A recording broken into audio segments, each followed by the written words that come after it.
Welcome to the Henrietta Mass Murders, the updated timeline. Today we revisit the Henrietta Mass Murders timeline. Since the last time, we have received new updates from survivors Crystal Strong and Caitlyn Bab, and our investigations have revealed Jesse McFadden's father, potentially.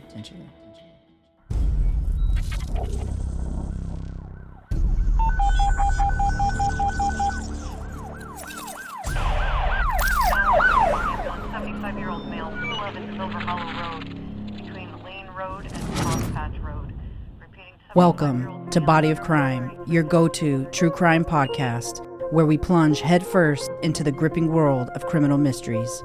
Join your hosts, Jose Medina, Crystal Garcia, and Alicia Anaya, as we deliver the full stories, immersing you in the heart of each case. With spine-chilling cases, in-depth analysis, captivating interviews, and a comprehensive examination of the evidence, embark on a thrilling journey with us as we explore bone-chilling cases from around the globe. Whether you're a seasoned true crime enthusiast or a fresh face in the genre, we guarantee to keep you on the edge of your seat. So put on your detective hat, grab your notepad, and get ready to dive into the thrilling world of Body of Crime.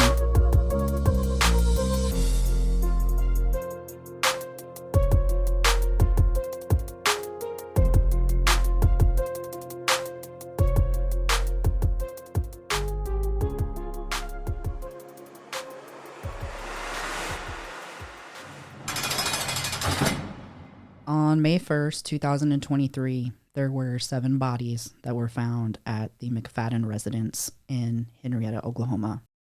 Those 7 bodies included Jesse McFadden, Holly Tanette L. McFadden, his wife, her 3 children, Riley Elizabeth Allen, Michael James Mayo, Tiffany Dorgues, and then 2 friends who came to sleep over with Tiffany, Ivy Berlin Webster, and Brittany Cheyenne Brewer.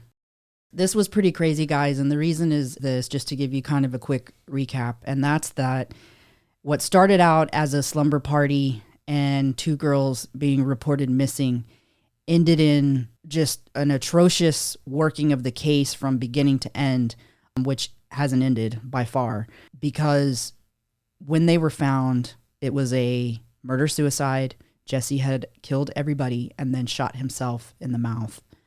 They were all shot in the head. If you want some of those details, we provide those details in the Slumber Party Massacre podcast that we did, so you guys can go check that out.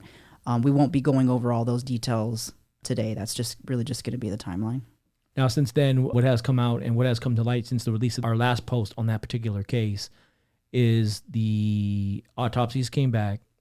We're still digging into the autopsies just because there's some fishiness going on in terms of time of death, in terms of toxicology reports that came back, clearing everyone of mostly everything. I'm saying that pretty much everyone was clean with the exception of 1 or 2 people. But we're just continuing to dig. And so this new updated timeline is really to drive additional content around the history of this case from beginning to end. What's new, Crystal? Yeah, what's new?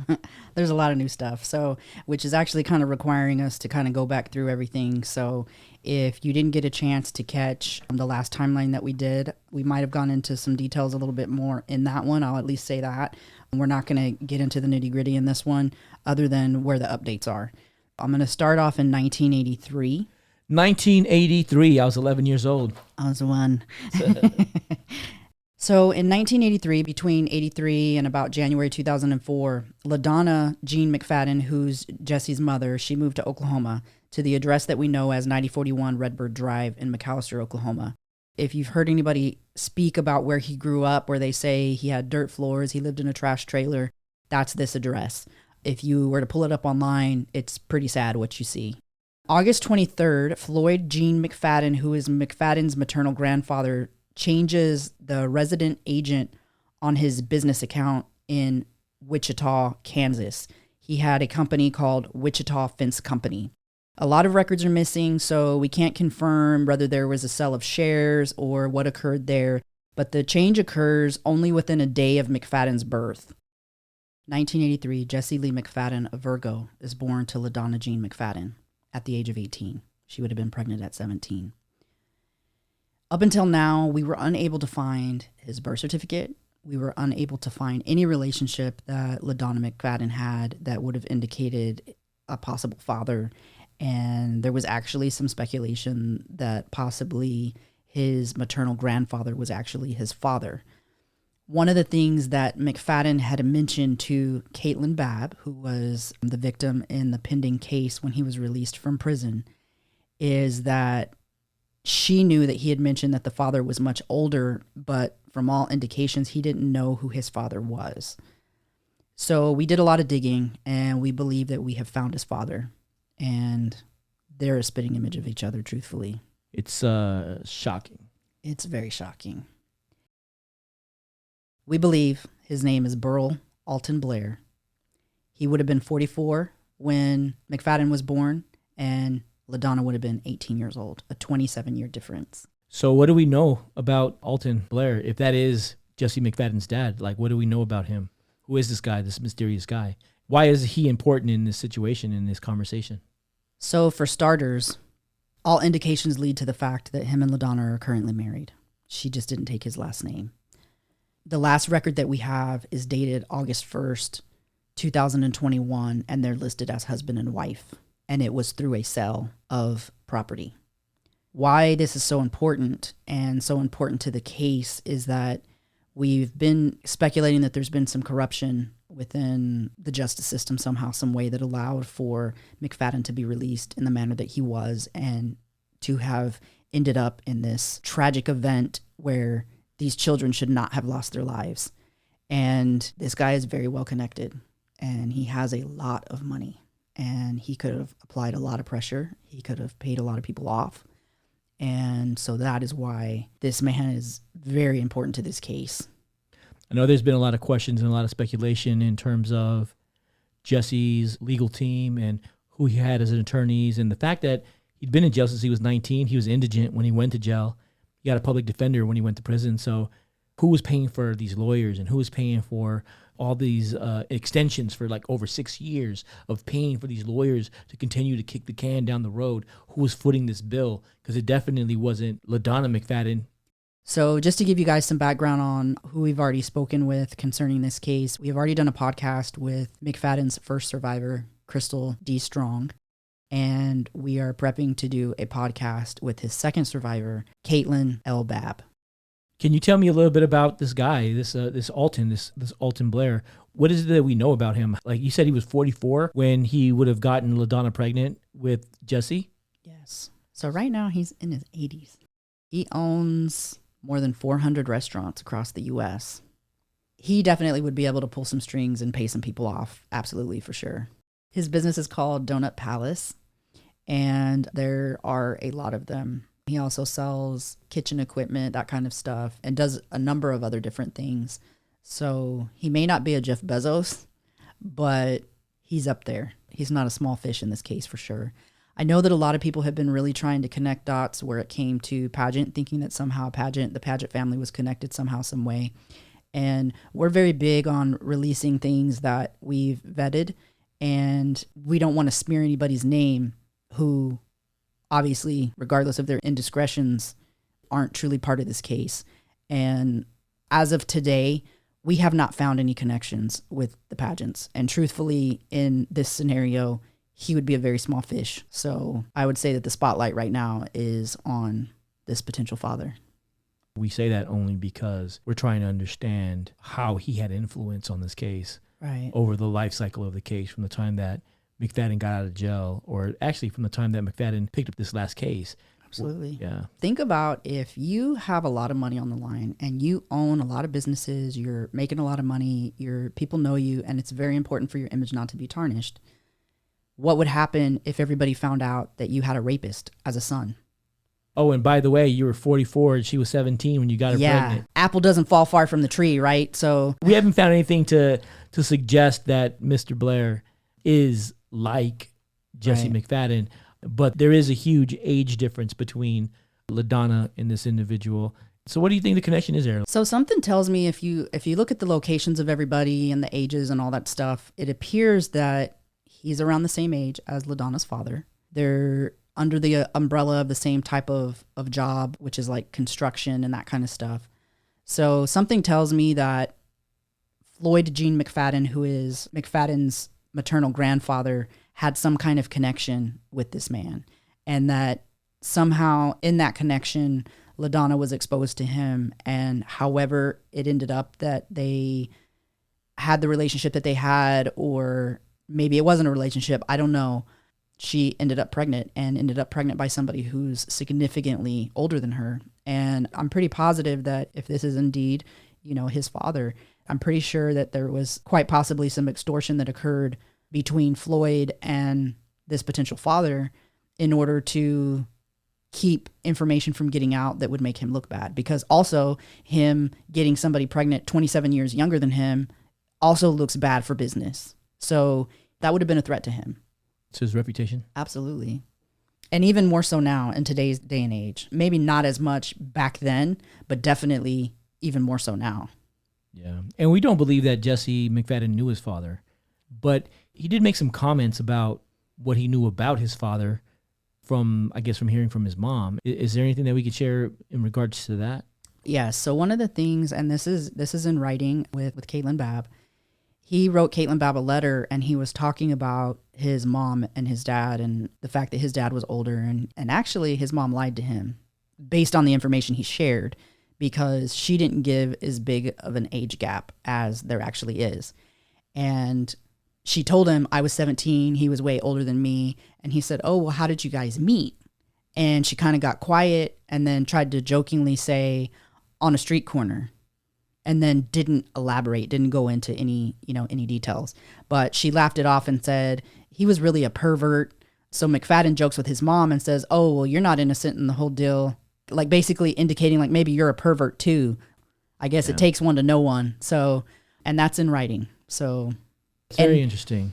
Yeah. And I think that from obviously what we've learned about McFadden and in talking to, his survivors, is that he couldn't keep his mouth shut. So if he knew who his father was and he knew the position that his father held, that would have come out. So there's no way he would have kept that. He would have used it. Yeah, I agree with that. I think he was manipulative, and he would have used that as a way to intimidate other people or to flex his muscle and be like, well, my father's wealthy and my father's in a strong position in society. And so if you don't, I will. Like, what I'm saying, type deal. Absolutely. And if you think about that, why would a mother not share with her child who the father is? Why do you think that is? That's a great question.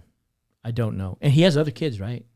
I don't think he does. There's one person who appears to maybe be connected to him that quite possibly is an age to be a child, but he's never been married that we can see.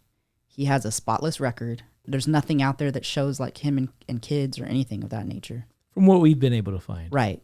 Yeah. Currently, from what we've been able to find. So that's not to say that there's not. Right, absolutely. Yeah, it's very possible. But because of the paperwork that we saw recently, as late as 2021, he was still married to LaDonna, and there hasn't been any documentation that we've been able to find that would indicate that a divorce has happened or anything like that. Right. So, and the other thing, too, is that she's currently been in a relationship for at least more than 10 years now with a gentleman with the last name Hugel, and they didn't marry, so they're not married.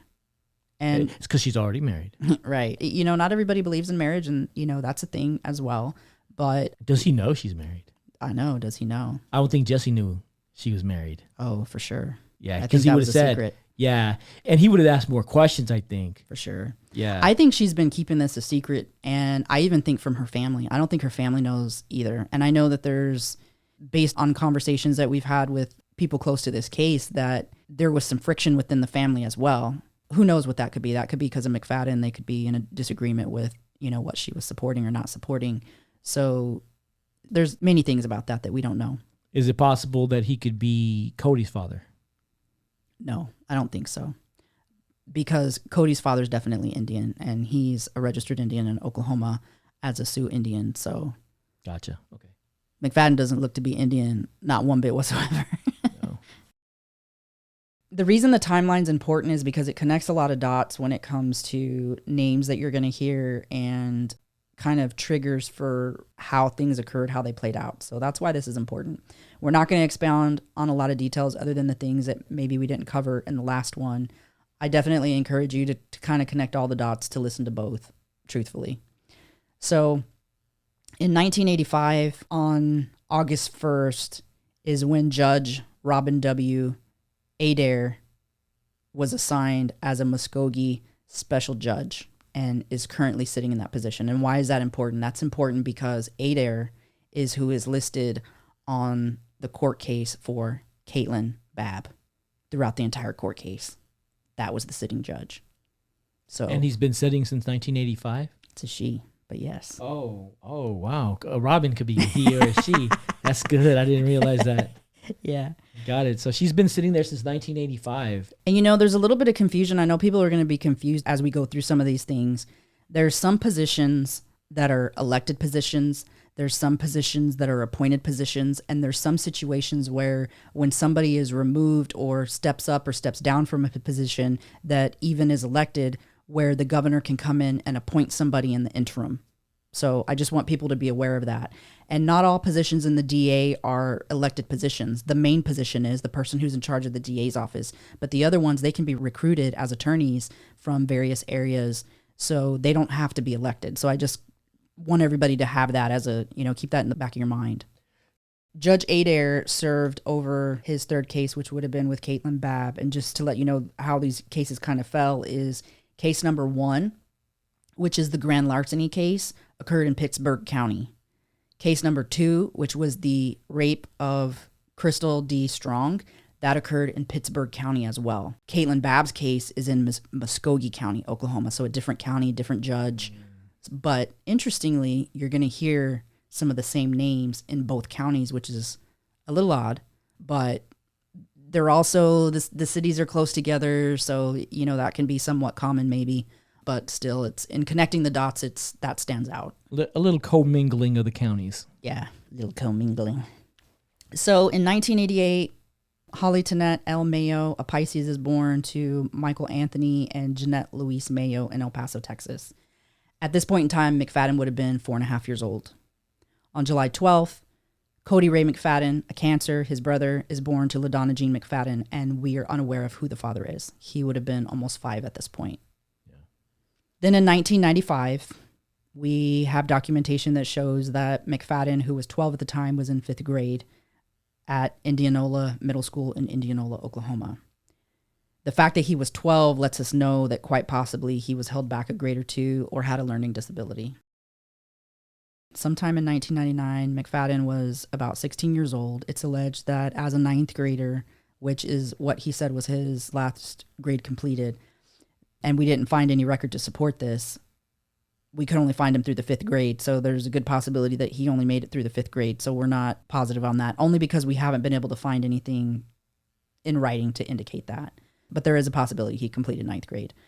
But in 9th grade, it's alleged that he sexually assaulted a 6th grader on the school bus. When this occurred, LaDonna pretty much minimized the assault and begged the person, hey, please don't, do anything about this. He's a kid. I'm pretty sure that was kind of the conversation, what we're speculating anyways. And it was swept under the rug. Now, this came out, fast forward, after the news comes out after May 1st, when people hear Crystal D. Strong's story. Oh my gosh, I didn't even know that you were assaulted. Hey, by the way, this happened to me on the bus, just so you know. Right. And that led to some speculation around Cody. And I know we had several conversations where we were trying to, we were speculating on whether McFadden may have sexually abused his brother, his younger brother. Yes, and I've had multiple conversations with both Crystal and Caitlyn about his history, and Caitlyn really knows more background with McFadden because she had a relationship with him at one point in time when he was manipulating her. So during that grooming process and that manipulation, he gave her a lot of information.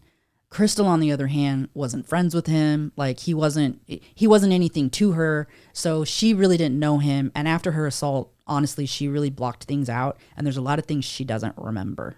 Yeah. But which is typical, which is normal. Right, which is absolutely normal. And so, all of this coming out has really started to open some wounds for Crystal that she never allowed to heal. And she's starting to remember things, and she's having some traumatic results, due to that, getting sick as she's remembering things because it's traumatic, to be brought back to that. Understandably so. So the thing with Cody, in speaking with both of McFadden survivors, is that they kind of saw Cody as a kind of a regular older brother, little brother relationship. You know, some people talked about how Cody wanted to be just like his big brother. Then some people talked about how they really were kind of almost like estranged. But they spent a lot of time alone together in the trailer while their mom was working. She worked 2 jobs. They were very poor growing up. They spent a lot of time together alone. And the thing about this is that when talking to his first survivor and how brutal everything was and how he spoke to her, one of the things that he told her was he threw clothes to her and told her to go wash them. And he also told her to go wash up. That is not somebody who's raped somebody for the first time. That's a serial rapist. Right. The behavior of a serial rapist. Right. Yeah. So, and because of that, that leads us to believe, based on, you know, psychology and previous cases of this kind of nature, that he had to have sexually assaulted Cody. Well, I think the speculation is that he assaulted other people and potentially also assaulted Cody. Right, absolutely. Yeah, and the reason why that is because the age difference between Jesse and Cody would have been about 5 years, which would have put Jesse at about, when he was around 14, 15, hitting puberty and becoming sexually interested and sexually active, or interested in becoming sexually active, his brother would have been around like 9, 10, or 11. Right. And they were, like you said, they were alone a lot, and he's already shown a predilection for sexual assault, and we also know that he's bisexual, so he has sex with guys and also with girls. That's proven when in the cases that he has in prison. So the potential to sexually abuse his younger brother is extremely high. Absolutely. Additionally, with that is that the outcome of Cody and the behavioral issues that Cody has is indicative of someone who may have been sexually abused in the past.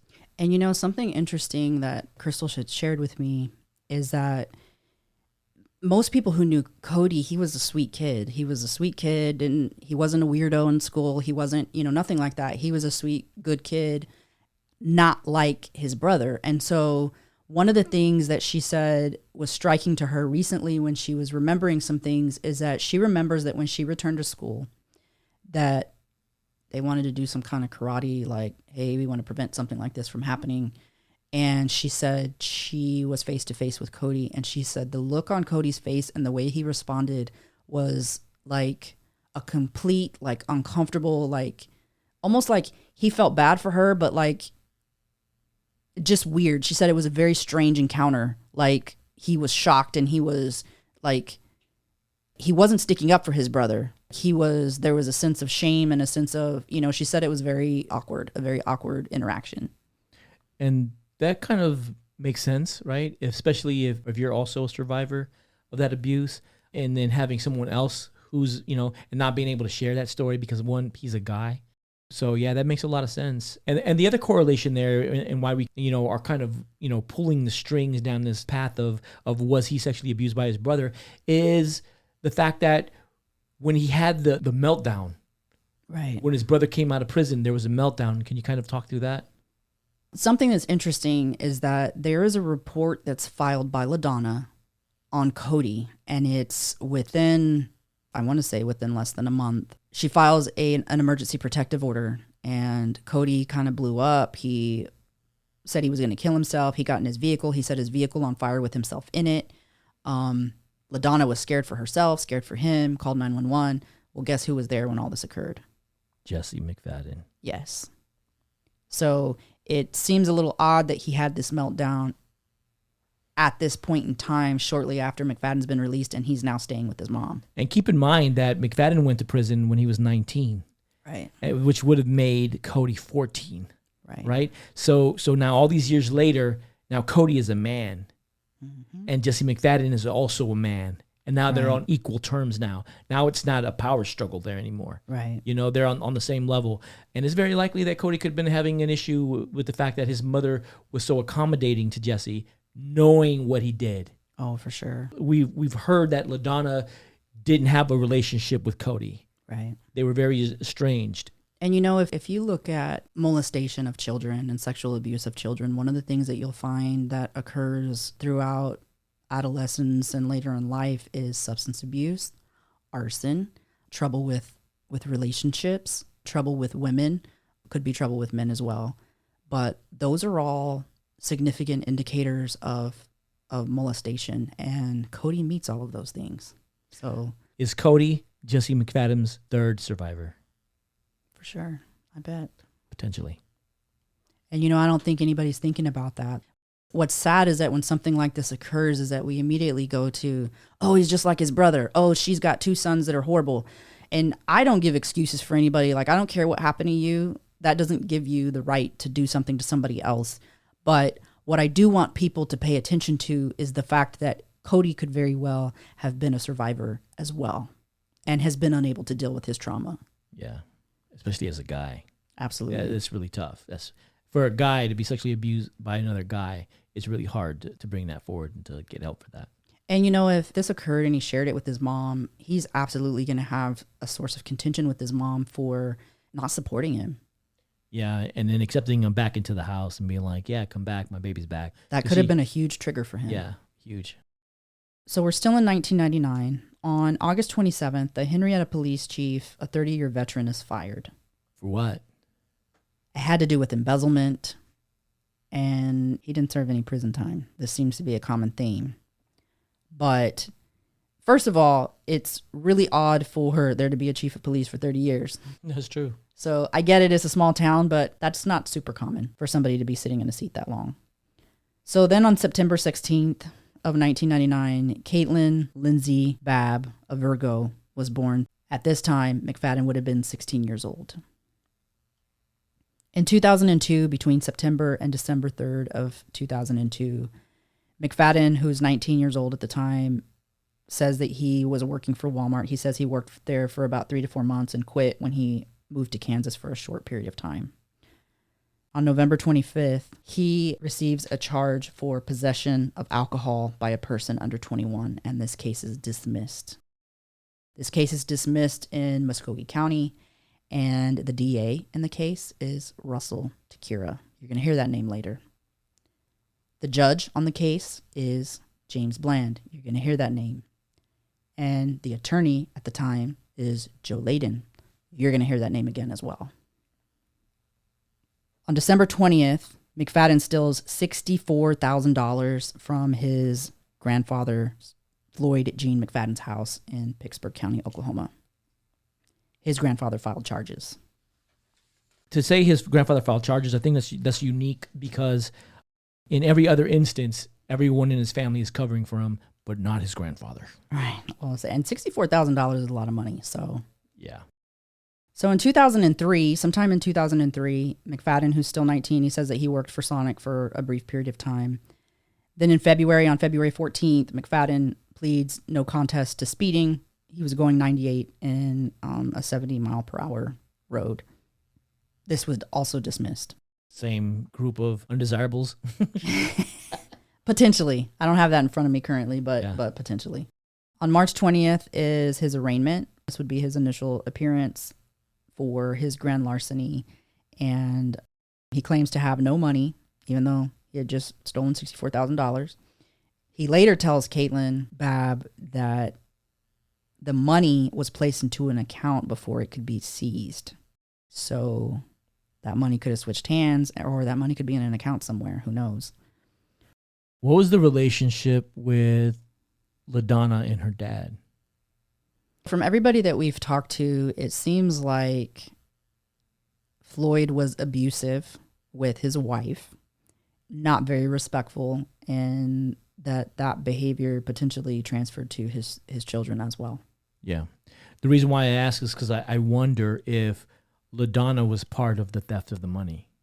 Was it something that she did with her son? And the reason why I say it is because he would have had to take that money and put it somewhere. And I don't know, to me, I don't see Jesse as being this big mastermind and being like, oh, I'm going to put this money somewhere. Not only that, but very shortly after this time, he goes to prison. So does he get the opportunity to spend that money, or does his mom keep that money? The other thing, too, that's... Little things I think about. Yeah, the other thing, too, that's odd is I don't know who keeps $64,000 cash that can be stolen in their home. He had left Kansas a number of years ago. He had a business in Kansas. We don't know if he sold it or not. We don't have documentation of that currently.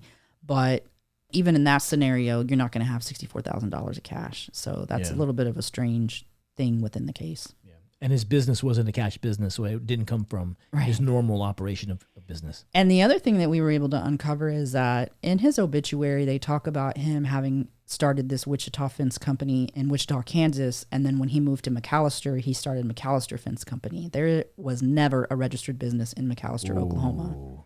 So if he was in business per se, then he was in a cash business, like you said. So yeah. So then on March 28th, there was a preliminary hearing that's conducted for McFadden, and he's officially charged with grand larceny of the money that he stole from his grandfather.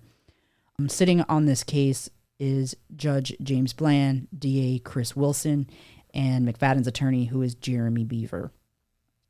The court clerk is Linda Price Williams. That's a name that you want to remember.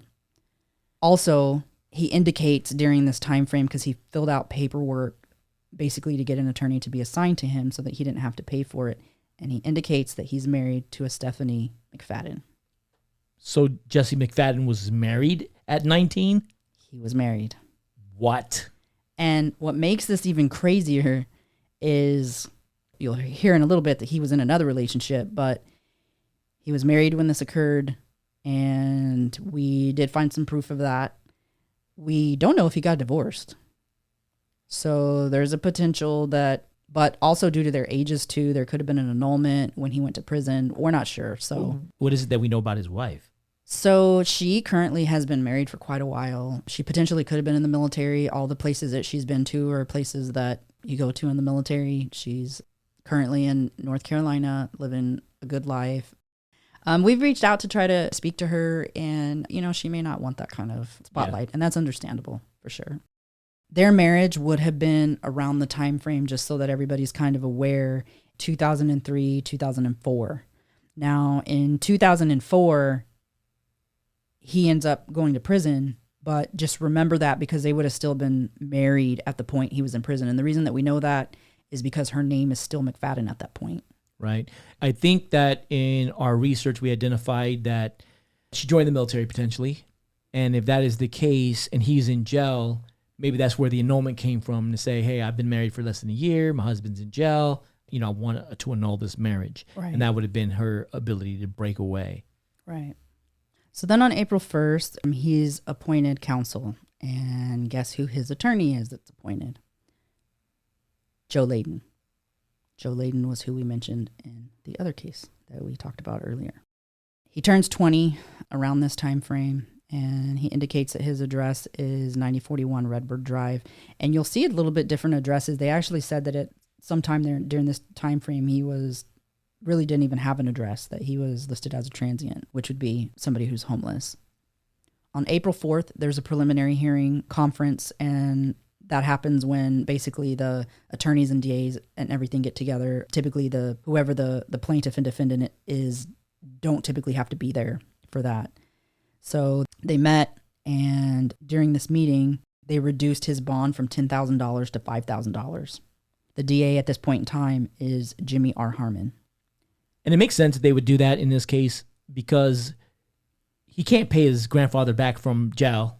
Right. So to be able to bond him out and be able to get him back to work, and I'm sure that's probably his excuse. Hey, let me out, reduce my bond. I can go work. I can start paying him this money back, because that was part of what's going to transpire, right? That's true. Yeah. That's absolutely true. So on April 10th, a subpoena is issued for the grand larceny case. And there was some handwriting on this document that was pulled from official records, but there was some handwriting that indicated that Floyd McFadden was not served and that he didn't return calls. I found that to be odd. Like, you file a case, it's a lot of money. I find it odd that you wouldn't be returning calls concerning the case. So that just kind of stood out to me a little bit.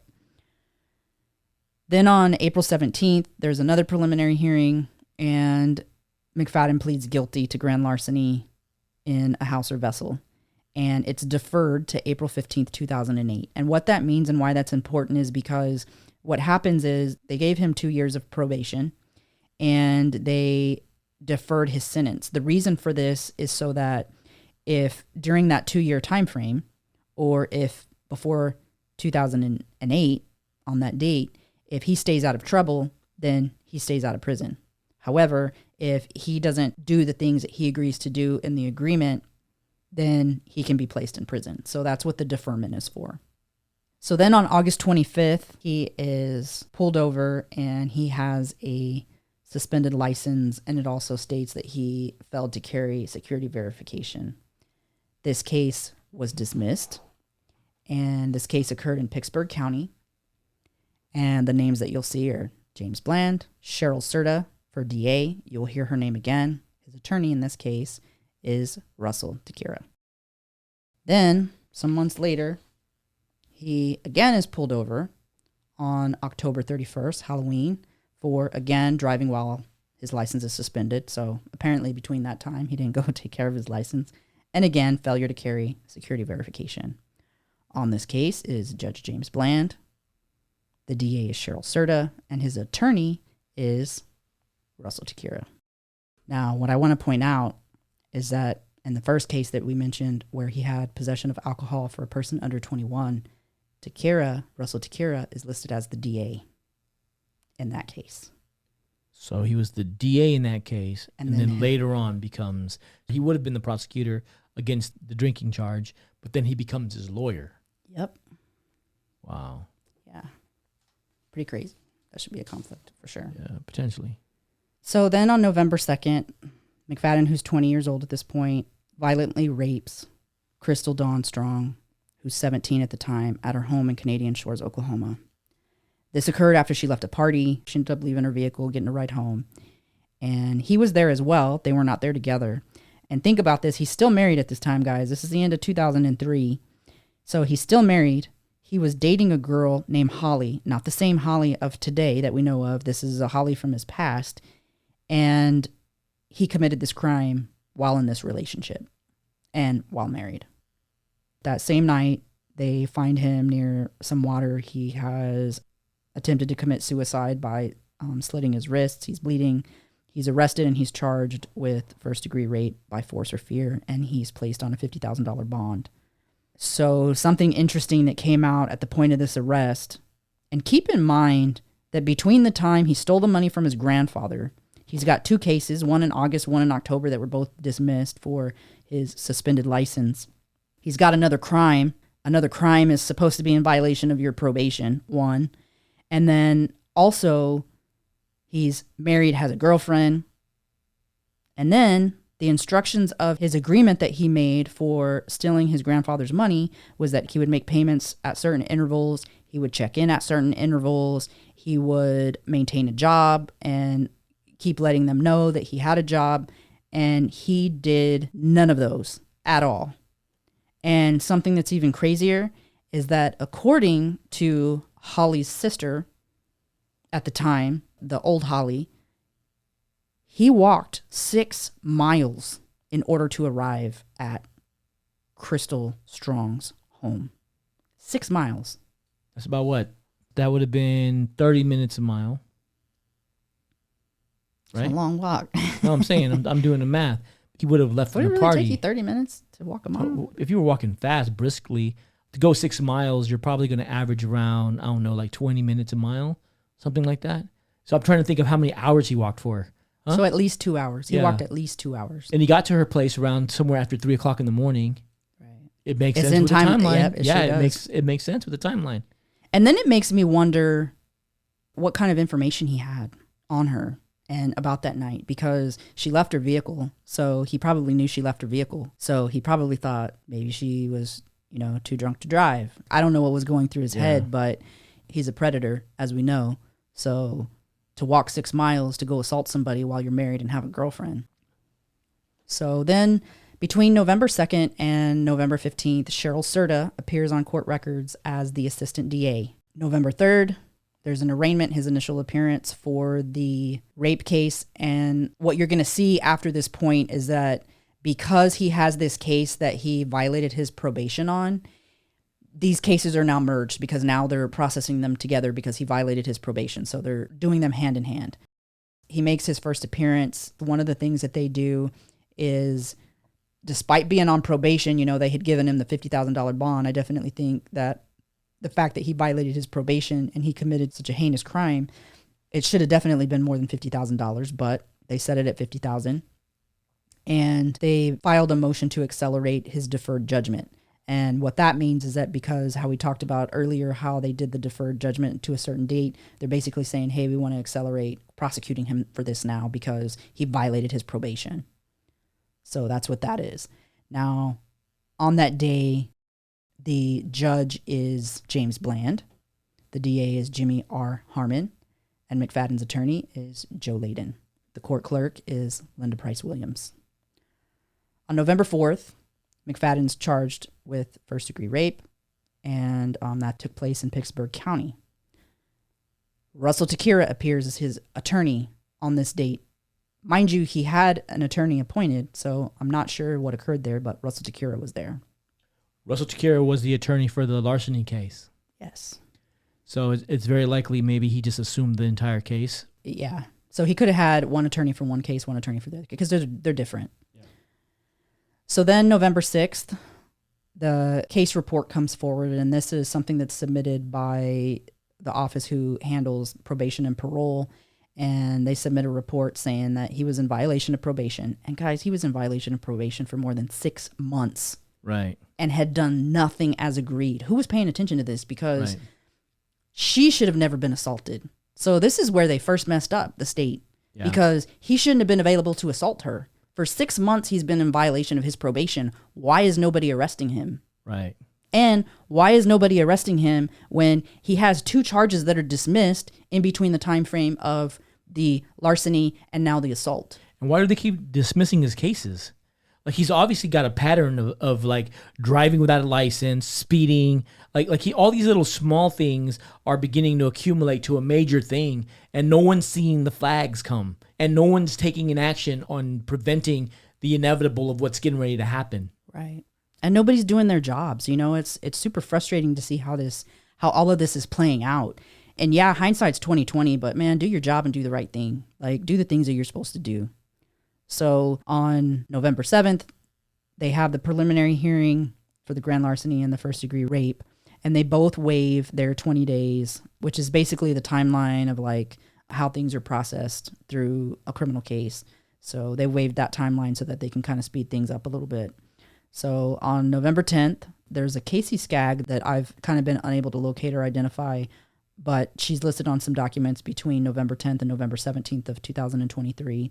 The DA is Cheryl Serta, McFadden's attorney is Russell Takira, and the court clerk is Linda Price Williams. So then on November 11th, McFadden submits an application for appointed counsel in the first-degree rape case against him. And you see Cheryl Serta, Russell Takira, same court clerks. And then on November 14th, there's a preliminary hearing. And during that preliminary hearing, McFadden is represented by Ronnie May. Now, he wasn't listed as being appointed, so this had to be somebody who was paid. So that's interesting to keep that name in the back of your mind as well as, we talk through this. November 17th, an acceleration of deferred sentence on the plea of guilty summary of facts was submitted in the grand larceny case against him. He pleads no contest. He's found guilty. And a judgment and sentence in the grand larceny case against him is 8 years to be served concurrently with the first-degree rape case against McFadden. And what that means is that instead of being consecutive where he serves whatever he gets for the rape case and then after that's over, then he serves this case, they did it to where it's included. So he's serving them at the same time, basically. So now we get to 2004, January 10th. Judge James Bland appoints Joe Layden. So Joe Layden, again, we're seeing his name for the first-degree rape case. Interesting to see, his name again. So between January 16th, 2004 and October 30th, 2020, McFadden, who would have been from the age of 20 to age 37, he serves 85% of his 20-year prison sentence despite his 10 prison infractions, an alleged rape, and a pending felony case. He was released with no bail and no probation on 10/30/2020. His mother, LaDonna Jean McFadden, picked him up and took him to her house initially. That's where he was reported to plan on living when he left. The Department of Corrections had him down as living at that address at McAllister. In McAllister. They did. So January 16th is when he reported, to prison. So he's 20 years old at this point. And he's initially taken into the Lexington Assessment and Reception Center. It's a maximum security prison. It holds over 1,000 inmates. Basically, it's a place where, from the knowledge that I've gathered, that they kind of send all the inmates through there initially to like do their assessments, see what kind of programs they need so that they know what facility to put them in. If they require minimum security, maximum security, those kind of things, what their program's going to include as far as certain things that they need to meet, such as a program, like an education program that they want them to complete or something of that nature. So that kind of allows for them to choose the right facility. So that happens on January 16th after he's been, sentenced and everything. And then between February 6th and November 2nd, 2004, McFadden is incarcerated at Great Plains Correctional Facility. So at this point, he's moved over to Great Plains Correctional Facility. And it's a medium security geo prison. At the time, it was a private prison. It holds over 2,000 inmates, about 900 and something today. But currently, it is now a state prison. So it's no longer a private prison. On March 12th of that year, he receives his first prison violation for possession of tobacco. October 11th, now he's 21. He writes a letter. Mind you, he's already had a prison violation. On October 11th, he sits down and writes a letter and dates it, and he sends it to Judge Taylor, who is above James Bland. So he's trying to go over his head like, hey, let me tell you this story. So on November 2nd, McFadden files a motion for sentence modification, and that's where this letter that's dated October 11th is included to Judge Taylor, requesting a lighter sentence. And to his surprise, on November 12th, Judge James Bland denies McFadden's motion for sentence modification. And this would have been around the time when we talked about this in our last timeline as well. This would have been around the time when the victim advocate had reached out to Crystal Strong. Yeah, what they told her was, he had been up for 6 days. I said, how did they know he had been up for 6 days? How did they know that? Because he said that? Like, you're believing him? How did they know he had been up for 6 days? Yeah, they gave her some load of bull crap. But again, another point of failure. Absolutely. Another point of failure where the victim advocate, the person who's supposed to be protecting the victim. And advocating for the victim is advocating for the inmate. Yeah, is advocating for the inmate. Now, what we don't know is, was there external pressure applied there? Was someone maneuvering that relationship or trying to get some type of enhanced leniency, or strange? For sure. Definitely strange. So then 2005, on June 21st, he receives his second prison violation. This one is for possession of cigarettes. On November 25th, he receives his third violation. He tested positive for THC, which is marijuana. On December 9th, Floyd Gene McFadden, McFadden's maternal grandfather, dies. In 2006, on March 21st, Linda Price Williams, who's the Pittsburgh County Court clerk, was charged with 1 count of embezzlement and 20 counts of forgery. She's represented by Ronnie May. Why is that interesting? Because at one point he represented McFadden. Now he's representing the court clerk, who is responsible for all of these records that are filed and put together and all of those things. Ronnie May represented McFadden from November 14th, 2003 to November 2nd, 2004. So now in 2006, he's representing Linda Price Williams in this action. And what's interesting is you hear the embezzlement and you hear the 20 counts of forgery. And what did she forge? Did she forge any of McFadden's documents? Is Ronnie May trying to cover that up? So interesting. On April 6th, Riley Elizabeth Allen, who's in Aries, is born to William Cody, who they call Cody Allen, and Holly Tonette Almayo, who's 18 at the time. McFadden would have been 22 at the point that Riley is born. In 2007, sometime in 2007, Holly abruptly leaves William Cody Allen following a fight. So they get into a fight. There's a recording of him. He spoke to, I believe it was either a radio station or a podcast. He said that they had gotten in a bad fight, and when he got home, she had completely cleaned out the house, and she was gone. Riley was little. She would have been pregnant with Michael at the time. So Michael hadn't been born at that point in time whenever she abruptly left Cody. January 7th, he receives his fourth prison violation, and it's for being out of his cell. August 18th and 19th of this same year, McFadden attends a prison rodeo at JHCC, and he's listed as a rodeo cowboy. I can't believe you can go to prison and also go to a rodeo and be in a rodeo. And win and be publicized in the paper. That's ridiculous. Yeah. So here you are rodeoing and your victim's over here. Trying to recover. Right, Yeah, trying to it's recover. Ridiculous. So 2008, January 16th, Michael James Mayo, who is a Capricorn, is born to Cody Allen and Holly Tonette L. Mayo, who's 19 at the time, and McFadden would have been 24 at this point. Between February 20th, 2008 and May 24th, 2022, that's approximately 14 years, Joseph E. Guess and Holly Tonette L. Mayo, who's 19 when they get married, are together.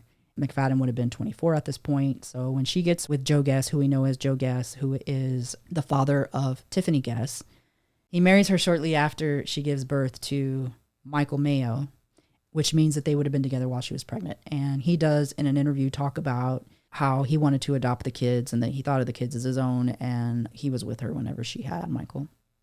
They were married on February 20th, 2008. On April 22nd of that same year, Brittany Cheyenne Brewer, who's a Taurus, is born to Nathan Brewer and Melania Brewer Gay in Garland, Texas. At this point, McFadden is 24 years old.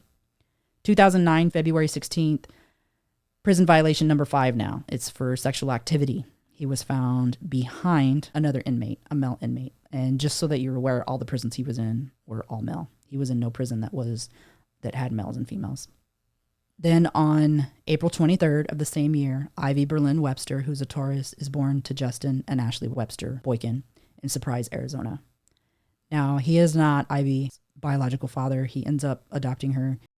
In 2010, January 25th, McFadden, who's 26 at the time, receives prison violation number 6. It's another sexual activity. And the inmate in this case claimed that McFadden raped him and actually went to a hospital and had a rape kit done on him. There's a write-up on it that was pushed out. Obviously, the person's name is blacked out. But what's interesting is that that was a Class A infraction, which is lower than a Class X infraction. And that's what they kept it as. And for most of the time that McFadden was in prison, the prison talks about how he remained at a level 4, which is the highest level that you can be on for receiving credits to get out early. It just makes no sense. And so they didn't categorize that sexual assault as a sexual assault. They categorized it as consensual sex. They did. And that's why they categorized it as an A. If it would have been a sexual assault, then it would have been a high probability that he would have gotten more time added to his sentence. Right. And not just that, but if you commit an infraction, you shouldn't remain at a level 4 for earning credits. Like, you should be bumped down and you should have to re-earn moving up. Another broken process of this entire system. Absolutely. So then on February 3rd, McFadden receives his 7th prison violation. And keep in mind that this is within probably a week, maybe a little bit more than a week of when this alleged rape occurred. Now he's got a charge for battery of another person, which is a Class X, which is higher than the potential rape that occurred. So I find it to be no coincidence that those are so close together. I'm pretty sure that altercation had to do with that incident, which also leads me to believe that it was rape and it wasn't consensual. Yeah. And I have a question about that too, because now my thought is, what is the prison's policy when an inmate reports being sexually assaulted? Is it higher visibility? Does it get reported? Does it have to be investigated?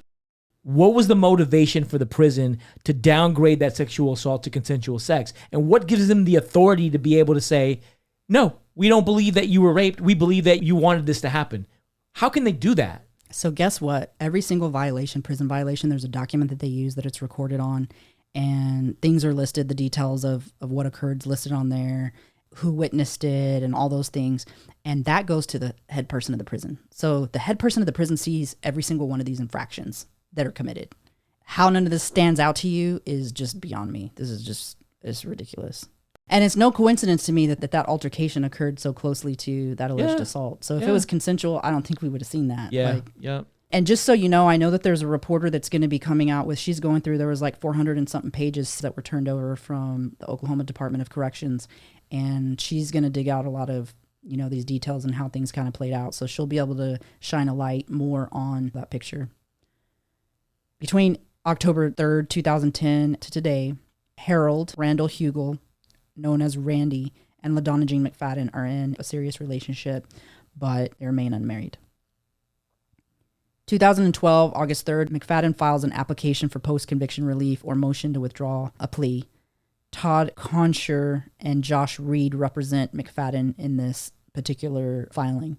The state's DA involved were Farley W. Ward and DA Richard L. Hall. Recommended approval. Ward later would receive an OBA complaint, which is through the Oklahoma Bar Association. On October 31st, the state responds to McFadden's application for post-conviction relief or motion to withdraw plea, granting his request. Now note, guys, that this was almost an issue because by granting this, there was a very high probability he could have gotten out of prison. So let's recap a little bit on that before we get into that part of it. So in layman's terms, what Jesse was saying is he was saying there was a part of my plea deal that I was unaware of, and as a result, I want to retract my plea. And if there's evidence showing that something was omitted from his plea deal, then they would have to grant it in accordance with the fact that he wasn't aware of all the specifications of his plea. Right. And that's exactly what it was. And what he was saying is that he was never informed about the 85% rule. So he thought he would be able to go in, be a good little boy, and get out in no time at all. But instead, what he found out was that at a bare minimum, regardless of how good you are, you have to serve 85%. Right. So when he came forward with that and they looked into it, they couldn't find in any court documents where he had signed anything. And when they listened to the court minutes didn't have anything in there where the court notified him either. So basically, it's almost like having a coerced plea. So that's why they approved that motion. So my question here is, those two attorneys that were representing him for this plea, were they paid for? There's no indication anywhere that these attorneys were provided to him. Okay. I think it's relevant because when we're trying to understand who was paying for Jesse McFadden's legal fees, we know it wasn't LaDonna, because she doesn't have a high-end job where she's got all this extra loose cash where she can just pay for an attorney. They're living in a beat-up old trailer in the middle of nowhere. Yeah. So that means at this point, LaDonna has identified somebody to begin paying for his legal defense. Right. And who is that person? We're assuming it's his dad. Right. Who has the means. At that point, he would have been in business a little bit over like 12, 13 years. So his business would have been growing and he would have been doing well at this point. Right. So in 2013, sometime in 2013, Holly and James Fleming become pen pals. So how this occurred, according to James Fleming, is that another inmate's girlfriend was friends with Holly. And we're talking about the Holly, current day Holly Tonette L. McFadden, maiden name Mayo. This other inmate's girlfriend was like, hey, she's got this friend who wants to have a prison pen pal. Would you be interested in being her prison pen pal? And so he agreed, somebody to talk to. Sounds pretty good, right? Good deal. And they began to communicate. And at some point, she's telling him she loves him. They're actually in a relationship. And even though he kind of says, we call it a prison relationship, so it's not like a real relationship. It's not somebody that you were dating before you went in. But it was a relationship that he enjoyed. He got to know Holly a little bit, knew about her kids and all of those things. On January 6th, the state appoints Joe Layden, again, remember Joe Layden, to represent McFadden. On February 26th, McFadden's mom, LaDonna Jean McFadden, and his grandma, Joyce Ann McFadden, visit him in prison. Joyce Ann McFadden is and at this point, I don't know if they were still married or not, but she was his grandfather's wife, maternal grandfather. That would have been Floyd Jean McFadden. On March 13th, the Oklahoma Pardon and Parole Board charged with criminal violations of the state's Open Meetings Act in connection with 51 early release requests considered but not listed on its public agenda since 2010. So what that means is this. Oklahoma has a thing where it has to be open to the public where you can see who's up for parole, like who's being considered, and also to see the actions that are taken on those people. And they weren't doing so. And so these were considered criminal violations. So on April 15th, McFadden files a dismissal without prejudice concerning his application for post-conviction relief or motion to withdraw plea. Now, why is that important? Because what he filed, they ended up saying, okay, you're right. Nobody let you know that you had to serve 85% of your prison. Why this is important that he would turn around and pull this is because the DA and the attorneys met, and whatever evidence the DA had was so damning that if he would have went to trial, because that's an option for the state, he could have gotten even more time. So he said, oh, well, maybe this is a bad idea. Let me pull this back. So that's what happened there. On May 15th, McFadden messages Stephanie McFadden at the time, to wish her a happy birthday under a phony Facebook account. He was calling himself Lee Drake, and she doesn't respond to him. She blew him off. September 27th of that same year, McFadden, who's now 30 years old at this time, receives his 8th prison violation, and it's for possession of a cell phone. This is his first incident with a cell phone. On September 30th, McFadden files a brief and supportive application for post-conviction relief, requesting an appeal out of time. So he's going at it again, trying to, have something done. One thing that's interesting during this period of time, so now fast forward to December 20th, they have a hearing. As a result, he submits a brief and supportive application for post-conviction relief, and he does it without an attorney. That's kind of unique. Like, why were you doing that? And something tells me that the attorneys were like, hey, like, you don't have a case. So he decided to do it himself. And who prepared this paperwork for him? Like, who helped him do this? For him to probably even do this? A prison lawyer. Yeah. Some guy he paid 3 cigarettes for. 3 cigarettes and a cell phone. On December 26th, there is a habeas corpus that goes out, which is basically saying, hey, you need to bring McFadden in. And it's submitted by the state for McFadden, who's still 30 at the time, in the rape case against him. In 2014, between January 1st, 2014 and September 21st, 2015, McFadden, who's 30, and James Fleming are cellmates. In 2014, they become roommates on January 1st. They end up being roommates for, I don't know, I guess it would equal out to maybe a year and a half or so, maybe a little bit longer. And also, during that same time frame, so at the beginning of 2014, DA Orville Lee Logue, or Loge, I don't know how that's said, Jr., was initially elected in 2014. He resigned early when he was appointed by Governor Kevin Stitt to be a special judge. He was recommended or voted in by district judges Timothy King and Brett Smith. Timothy King was one of his previous DAs that fell under him. So that's unique. But he first became DA somewhere in the beginning of 2014. January 6th, McFadden submits an application for appointed counsel and an affidavit of financial inability.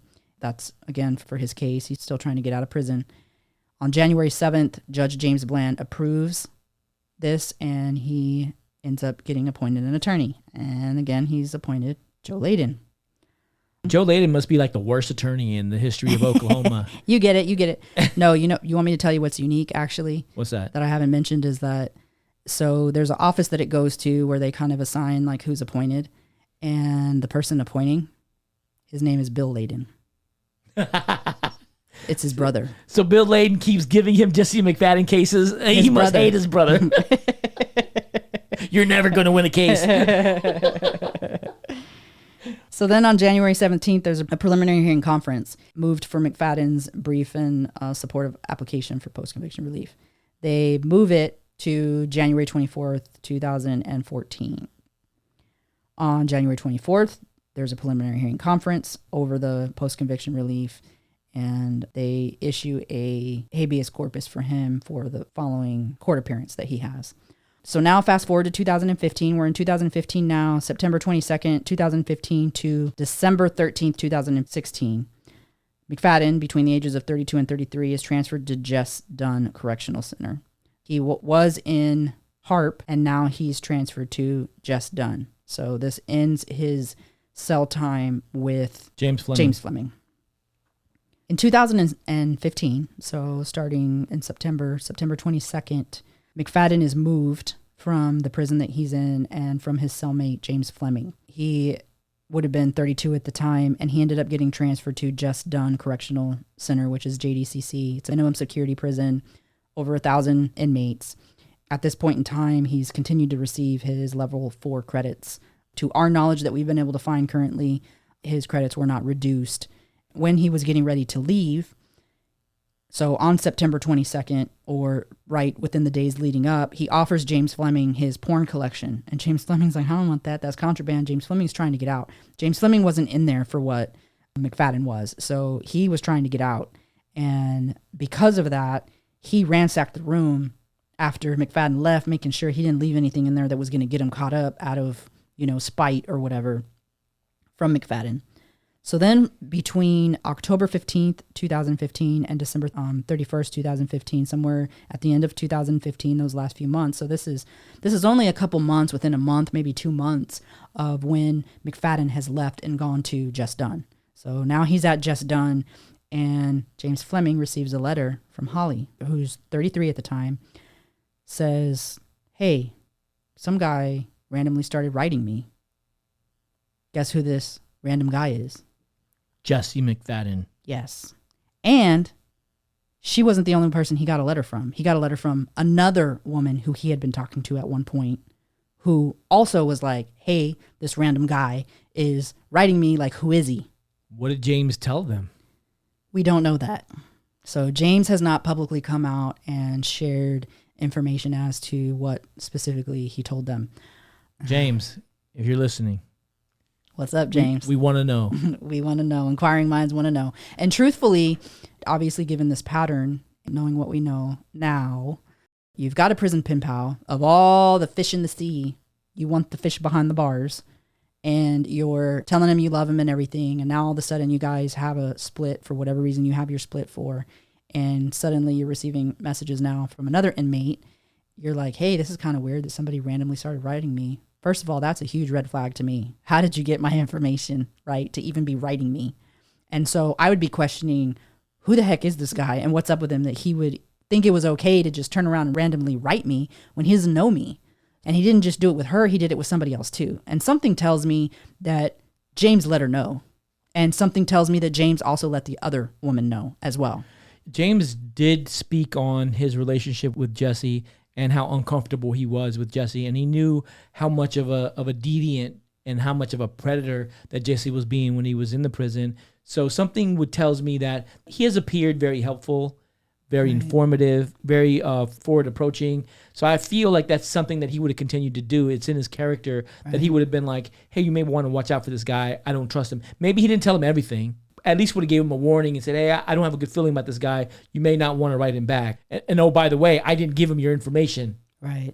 And what you have to understand is that I believe that Fleming might be on probation currently, and he's not going to want to ruffle feathers of the wrong people who are going to take action against him like a whistleblower. So, we reached out to him to talk to him, and we were transparent with him about the questions we were going to ask him, the main questions. And after he saw the questions, he didn't want to speak to us. So I wouldn't say he didn't want to speak to us. I would right say, now. Yeah, he's just not ready yet to speak on that situation. Right. And one of the other things too, just to note, is that he's been in communication with her family, and that becomes a very sensitive topic because she's no longer here. So she can't defend herself. She can't speak to the things that are coming out and that people are saying. And that's a sensitive topic. So we still have to remember that somebody lost their daughter or their sister or somebody that they cared about. So now, 2016, between January 1st, 2016 and December 31st, 2019, DA Orville Lee Logue, remember we mentioned him earlier, he serves on the Oklahoma Board of Directors from 2016 to 2019 for the ODAA. And what that is that's the Oklahoma DA's Association. Between January 8th, 2016 and November 13th, 2018, McFadden, between the ages of 32 and 34, communicates with Caitlyn Lindsay Bab, who would have been between 16 and 18 years old for about 2 years. On January 8th, that was the first time that he contacted her.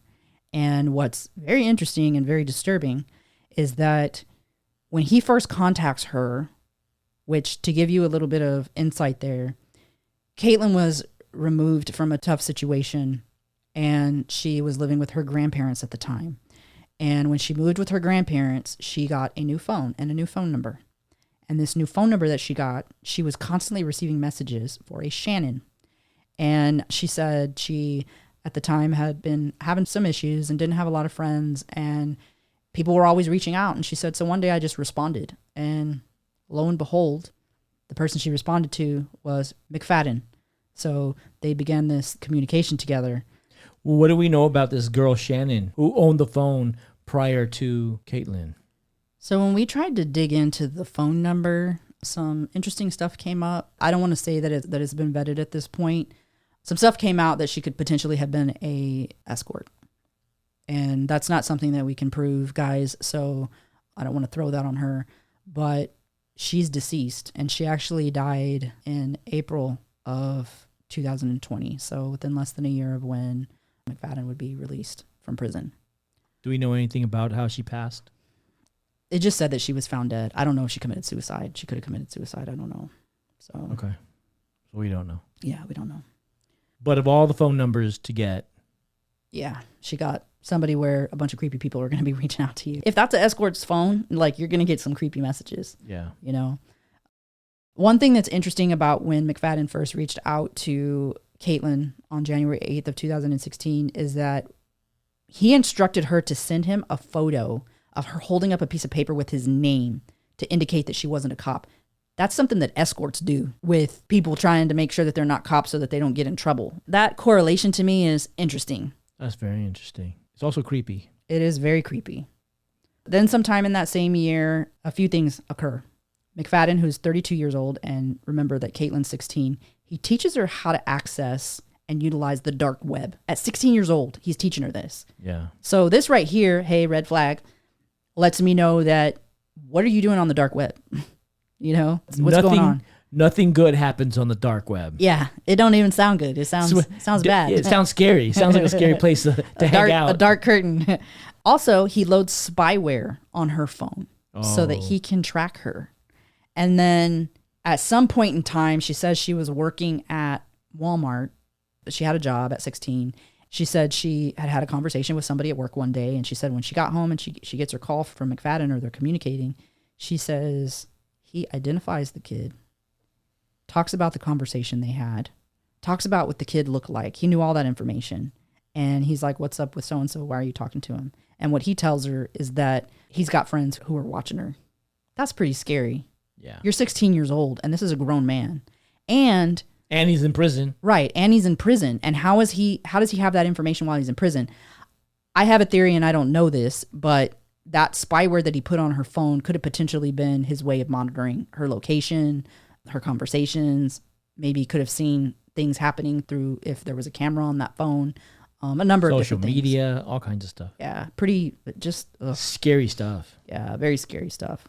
And if he did it once, guys, I'm pretty sure he'll do it again. So between February 1st and October 31st is the time frame when the prison will come out later and kind of tag him for the 2 felonies of soliciting sexual conduct or communication with a minor by use of technology, and pornography, procure, produce, distribute, and possess juvenile pornography. Those are the 2 charges that he would be charged with. And that's the time frame that they rolled up into those charges. And then it has to be with what they found in the phone. So whatever evidence they had, that evidence was between those dates, even though the first time he spoke with her was January 8th. Got it. Another thing just that I want to point out real fast is that one of the things that they did find in the phone, and one of the things that's unique as well, is you wonder if he actually knew her age. And that was a question that I had asked her, and he did. And the reason he knew her age is because when he asked her how old she was, he asked her to prove it, and she sent him her school ID. So he was very aware of her age. Mm-hmm. So July 18th, McFadden, who's 32, receives his 9th prison violation, and this is for his second incident with a contraband cell phone. And this is the cell phone that just days later on July 21st, he pleads guilty to misconduct for the possession of the phone. And the reason that's unique to say that he pled guilty is because the first incident with the cell phone, there was an issue with that. And the issue with that first incident was that, and possession of a cell phone is a class X. He had mentioned at some point in time that he was able to get out of that based on how they handled it. So similar to like if you obtain evidence with an illegal search. So I'm not sure how that all played out, but I know that there was a girl that was involved with kind of a sting operation to catch him with the phone. Right. So somehow in that process, somebody messed up and they weren't able to give him the class X infraction. So he pleads guilty to the misconduct on July 21st. On August 22nd, Holly receives a speeding ticket near the correctional facility where he is at. So we're making the connection that potentially she was driving from Arkansas to Oklahoma in order to visit Jesse at this point. Yes. Where was Caitlyn in the middle of this? Was she still communicating with Jesse, or is that over? I honestly think that there was kind of a mixture of overlaps of when he... Yeah. I think he was talking to whoever wanted to talk to him, truthfully. Yeah. I mean, that's kind of evident in how this is all kind of coming out. But I do know that Caitlyn had said that at the point she first started talking to him, that there was a break in the relationship between Holly and McFadden. So there was, at some point, she broke things off with him and then reconnected with him. So there's some back and forth. So she knew very well who Holly was. She knew all about Holly. And Caitlyn, at 16, knew what McFadden was in prison for. At 16 years old, she knew and understood what he was in prison for. How does she know? Did he tell her? Was he honest with her? Or did she figure that out on her own? I think she did a little bit of digging, but because he wasn't honest with her, no. Okay. Because she said that he did lie to her about what happened with Crystal Strong. The reason why I asked that question is because if he lied to her, then we can assume that he lied to Holly. Oh, absolutely. And we cannot assume, because Caitlyn is intelligent and she's smart and she did her own research and she figured out what he was in for. We can't therefore assume that Holly did the same. Right. Plus, her grandparents were like in on this deal now at this point, because they're like, hey, old creepy guy communicating with our granddaughter. Yeah. So fast forward to, so that was in August where she got the speeding ticket, Holly did. On October 24th, Caitlyn's grandfather contacts the Oklahoma Department of Correction to inform them that he found messages and photos and videos that were being sent to his granddaughter from prison, from an inmate, which was McFadden. Right. So that's how that ended up in the case, where the dates of their messages back and forth that they were able to find on that contraband cell phone. Right. So as a result of the cell phone and these charges, he is moved to the Oklahoma State Penitentiary. So something to keep in mind is that this prison that he's currently at just done is a lower security prison. So he was moved to a lower security prison. So then this incident takes place. So then they move him to the Oklahoma State Penitentiary, which is known as Big Mac. It's a maximum security prison that holds more than 700 inmates, with 5 housing units that include one for death row inmates. Ooh. He was there between December 14th and July 30th. On December 6th of that year, McFadden, who's 33 at this point, receives his 10th prison violation. And this 10th prison violation is a law violation, which was a Class X, and that was due to those 2 charges. Right. So that case with Caitlyn Bab. So it's a violation for breaking the law, in addition to the charges that he's pending. Yeah. So then 2017, January 24th, McFadden's mom, LaDonna, wants to make him a quilt. I know that seems kind of interesting, but it just kind of coincides with the relationship that she had with her son. Did she ever make Cody a quilt? No, she actually doesn't ever mention Cody, truthfully, other than there's a protection order.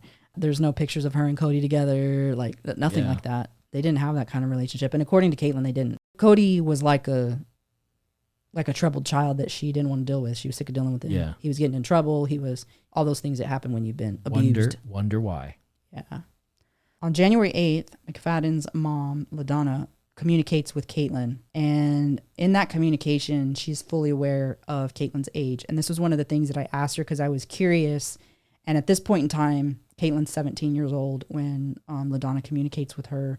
But those messages between them is very obvious that she's aware of Caitlyn's age. So she knew. It wasn't like she didn't know her age. Wow. So what you're saying is LaDonna reached out to Caitlyn and they actually had like real conversations? Yeah, they were communicating. Wow.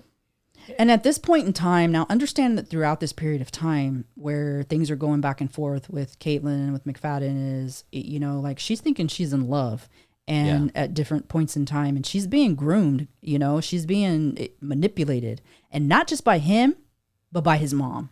Right. So this is where this first kind of interaction occurs. So then on January 24th, Mama wants to make him a quilt. Then June 18th, Caitlyn meets LaDonna for the first time. In person? In person. Oh my God. Yeah, they have lunch together. And one thing that Caitlyn says kind of struck her as interesting is that she's like, I'm pretty sure that we even passed the prison he was in. Oh, it was my awkward. God. She said it was a very awkward communication. Who initiated that? Was that LaDonna? Was LaDonna like, let me take you to lunch? I don't know. She said that McFadden wanted them to meet. It was important because he was telling Caitlyn that he was going to marry her. He was like, we're going to get married. I don't care what my mom thinks. This is probably where that text message comes from when it says that the life that I promised to have with you, that eventually comes out. Right. Yeah, absolutely. That makes a lot of sense. So he's trying to build his little home right now. But how disgusting for LaDonna to be involved in the grooming of this young kid. Yeah, ridiculous. It's completely 100% enabling of his behavior. Absolutely. And I'm going to be honest, I was surprised when I found that out because I was thinking maybe she You know, like, you're always going to love your kids. And I was thinking maybe she had this guilt. She, you know, whatever the case may have been. I wasn't thinking she was going to be complicit in everything and know the age and be a part of it. And that really makes me, again, question the relationship between Jesse and Cody and how much she knew about anything that might have been going on with that. Right. Because she seems completely complicit and completely on board with whatever Jesse wants to do. And like, she's perfectly okay with covering things up and sweeping things under the rug, for sure. So on July 31st, McFadden moves to a different facility. He moves back to Joseph Harp Correctional Facility, JHCC, which is the medium security facility. So now he's being downgraded. And he ends up being there until the time of his release. On September 29th, he's now 34 at the time. He's officially charged for the 2 felonies that we spoke about earlier concerning Caitlyn Bab. On October 7th, Caitlyn Bab, who's now 18 at the time, meets LaDonna Jane McFadden outside the prison at some kind of event for a dulcimer. It's like kind of like a guitar. She's really into them, and they were having some type of little like road show or little event, and she met her there for that event. They meet. That's on October 7th, and that would be their last in-person meeting. Got it. There would be communications with them via phone, but that would be their last in-person meeting. On November 16th, there's a commitment document. And basically what that is saying that due to the charges that they're officiating this process of him going through the legal process. On November 27th, Fadden's attorney, who's Don F. Baker, keep this name in your minds. Now, what's interesting to note is that on November 27th, when this takes place, it's listed that his entrance of appearance is listed. So whenever you obtain an attorney, whenever you get an attorney, they have to file something that shows like, I'm representing this person. So he was not appointed. That means he was paid. This guy is very well known. His brothers are very well known, and he ain't cheap. This is a high-end attorney. Very high-end. And known for extending out cases. And known for representing sex offenders. Wow. So an attorney for sex offenders who want their cases to be prolonged to the point of exhaustion of the victim so that they drop charges. And so that's his plan of attack here. Obviously, they got him dead to rights. Yes. And something just for you to be aware of is that this guy had a lot of influence. For Ronald Reagan, he was the president's attorney. He served in a lot of different capacities. He was very well known in the legal field. And pretty much, it seems like everybody pretty much did whatever it was that he wanted them to do because of his status.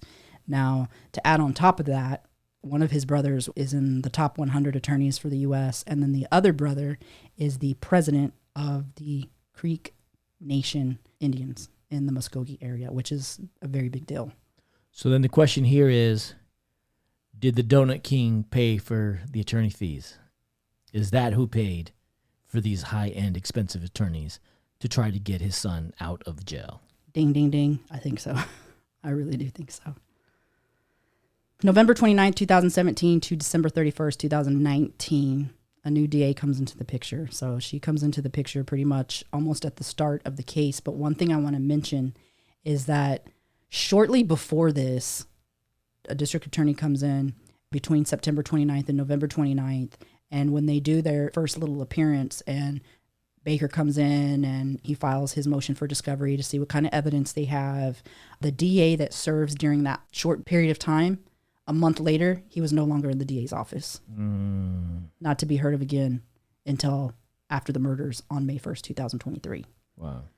On November 29th, District Attorney Neilani Ching with the Muskogee County District Attorney's Office represents the state and Caitlyn Lindsay Bab between the ages of 18 and 20 for a total of 2 years, 1 month, and 2 days.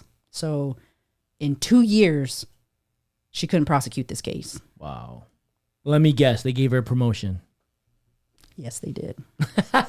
Yes. That was just a wild guess. Yes, they did. She ended up becoming a federal prosecutor. Wow. And how did Caitlyn feel about this particular attorney? Her relationship with this particular attorney? You know, truthfully, Caitlyn wasn't even aware that there had been so many switches because it almost seemed to her like when she'd reach out that it'd be a different person or a different person would call her. Suddenly it's a different DA.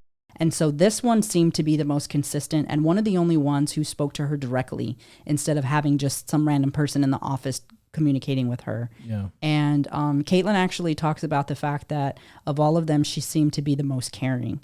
And that's probably evident by the fact that she tried to accelerate the trial a couple times. She did. And where this is very telling to me is that in the year of 2019, because mind you, she had this case for 2 years, and she actually left a little bit before December because in November, there's written communication between Caitlyn's grandmother and her when she notified her of some letters where they wrote back and said, Neilani is no longer here. And that was in November. So I'm not sure the exact dates that Neilani left, but when Neilani left, she left to take a federal position. And she also had received a couple awards prior to that.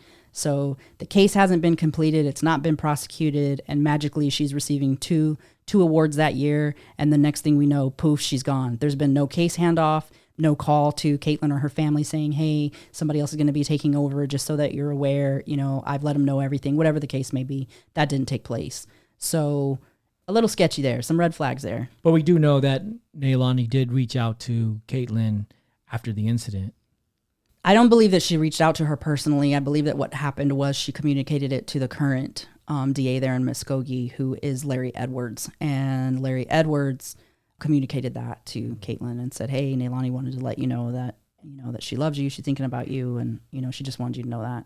Yeah. So I think she had a lot of feelings about the case. And I think she probably was one of the ones that really cared about Caitlyn Bab and was really trying to get her justice and just kept running into roadblocks with his attorney continuously pushing the case down the road. And I don't know, obviously at this point in time, we don't know all the details, but there definitely seems to be like when you're looking at stuff in writing and there's one thing for people to say things. It's a whole nother thing for their actions to show something, for their actions to match whatever it is that they're saying. And so when you look at how Caitlyn's case was going during the time that Neilani had it, you can see that, like you were just saying, that she was trying to accelerate the process. And it appears that she was trying to accelerate that process during the time that she knew she was going to be leaving, because she wouldn't have left rapidly. It would have been, she would have known she was selected. She had to be selected. So she knew she was selected, and she was trying to get the case through so that she could close out the case before she turned around and took a different position. But his attorney was notorious for pushing cases. He was. And that's one of the things that a lot of people said. Or so I heard. So you heard. I'm pretty sure that we could find that in black and white too, honestly. Yeah. People have told us that this particular attorney was known for this. He was known for getting people off who had sexual related offenses. And he was also known for kicking cans down the road long enough to where either people gave up or it just bought him as much time as possible. And what a strategic way for an attorney to take someone who is guilty and you're not going to be able to get him off because the evidence is just so astronomical that there's no way that he's going to be able to defend this person, to say, well, convince him not to press charges and we'll just keep moving the case forward.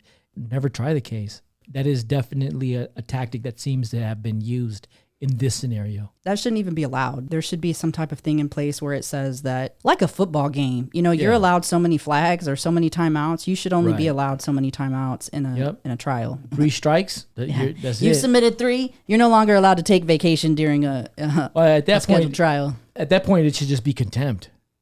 It should. I hold you in contempt because you're manipulating the legal system. Absolutely. But you got to give it to an attorney who uses a loophole.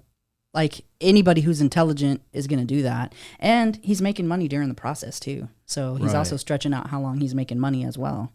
So it's definitely not a selfless act by any means. Yeah.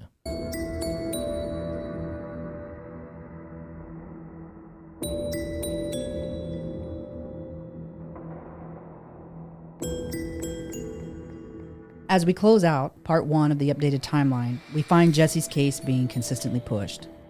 We are left wondering if Burl Blair, the Donut King, is in fact Jesse McFadden's father.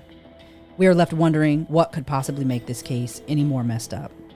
If you thought it couldn't get any worse, part 2 of this update will leave you floored. You'll learn about LaDonna's involvement in Caitlyn Bab's case. You'll be angry as to what the Henrietta Police Department do when a mother reports Jesse's inappropriate communication with young girls at the McAllister skating rink. And you'll be shocked by what's discovered about the autopsies for Jesse and Holly McFadden. You're not going to want to miss this.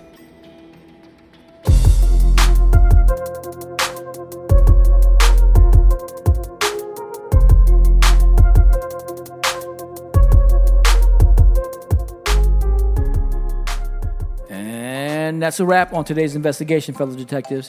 If you found this episode both enlightening and captivating, then please subscribe to our podcast show and our Patreon. Leave a review and hit that like button. Share our podcast with others and engage with us on our website and social media platforms. You can find us on all major podcast platforms as well as our website at www.bodyofcrimepodcast.com, where you can access all of our episodes and bonus content, including valuable resources. By expanding our community, we believe we can make a greater impact in our pursuit of truth and in shedding light on crucial cases. If there's a case that you'd like for us to cover or a personal story you'd like to share, please don't hesitate to contact us through our website. We always welcome your feedback and suggestions. Until next time, stay sharp, and thank you for tuning in to the Body of Crime podcast. Bye.